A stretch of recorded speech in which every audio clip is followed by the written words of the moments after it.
Capitalism pulled 800 million Chinese people out of poverty, saved the USSR during World War II, saved Russia again from a complete and total collapse when communism fell, and it transformed Vietnam from one of the poorest countries in the world in the 1980s to now one of the fastest growing economies. And it was China's 1978 Great Experiment launched by Deng Xiaoping, which proved inevitably that capitalism will always win. By 1980, China already had a population of 1 billion people, and 88% of those people lived on less than $2 a day. Deng Xiaoping recently inherited a China that lost 50 to 70 million people during the Great Leap Forward, and then 2 to 3 million of China's intelligentsia with the Cultural Revolution. He endeavored to determine why his neighbors like Japan, Singapore, South Korea, Hong Kong, Taiwan were all thriving while China just kept failing and crumbling and having one major economic disaster after another. He visited Singapore in 1978. What enticed Deng Xiaoping about Singapore was that they had such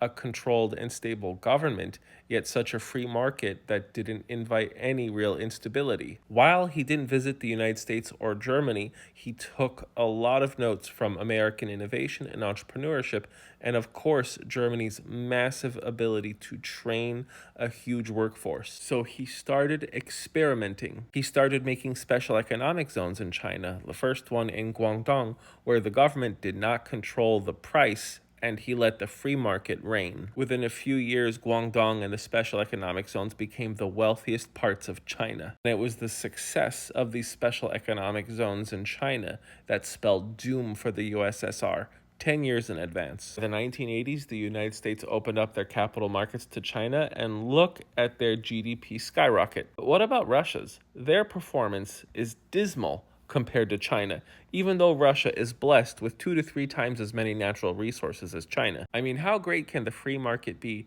if a country like Russia, which has $70 trillion in natural resources, is food, steel, and energy independent? They can't flourish because the free market can't do anything for you if your leadership is full of incompetent baboons. Let's compare the economic growth of Russia to 8 other former communist countries. Russia is this black line. You see how their economic growth is just quite dismal while all of the other countries have been kicking its butt. The one country that hasn't been growing as fast as Russia is Ukraine. And guess why? Because Ukraine was one of the most Russified countries in the USSR, and they are still trying to take Russia's hooks out of them. In fact, look at the GDP per capita of every former communist European country or former Soviet state. And you could see, look, East Germany, 50,000 a year, Estonia, Slovenia, kicking the crap out of Russia.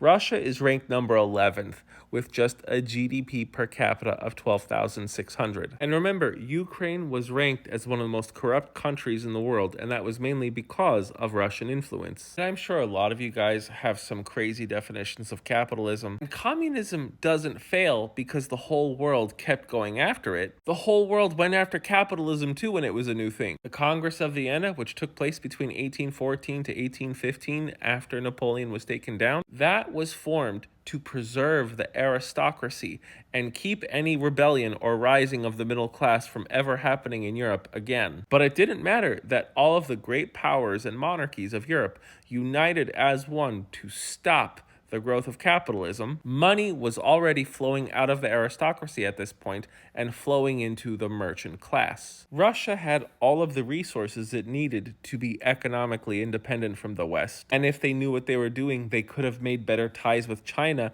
and have the largest single world market to purchase Russian goods. But that didn't work because communism is great for large insect populations, but only very, very small human ones. And if you read this book or any book like this, you'll realize that all communism is, as we know it in the idea, is just an opportunity to create a vacuum of power which never, ever gets filled by people who actually want to fulfill communist ideals. Now, let's look at America, the bastion of capitalism, even though we're not that economically free.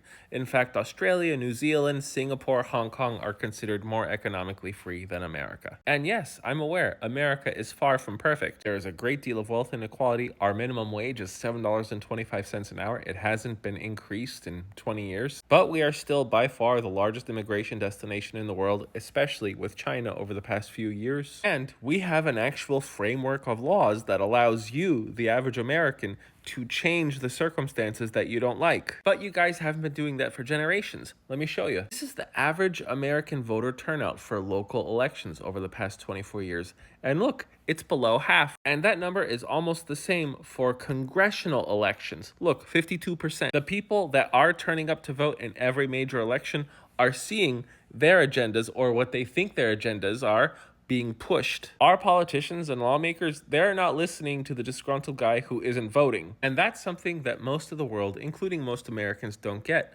We have a very economically free society that allows strong property rights, the free flow of capital, and people to actually do something to make a difference in the laws that are actually ruling them. But most folks don't do anything about it. Yet every year or every 2 years, they get angry about how they're not being listened to. It's one of the strengths and weaknesses of freedom. It's why guys like this will always fail, even in times of war, and this guy was supposed to be a very militaristic person. But in the beginning of World War II, when Germany actually invaded, he went to his dacha and got drunk for several weeks. When his generals came to beg him to lead, he thought they were gonna arrest him. He's not a leader. I mean, yeah, Winston Churchill wasn't that great either, but compared to this guy, Churchill was freaking Alexander the Great. My name is the Geo Hussar, and communism is that guy who got a 59 on his math test, but he still wants it to be a passing grade. Thanks for watching.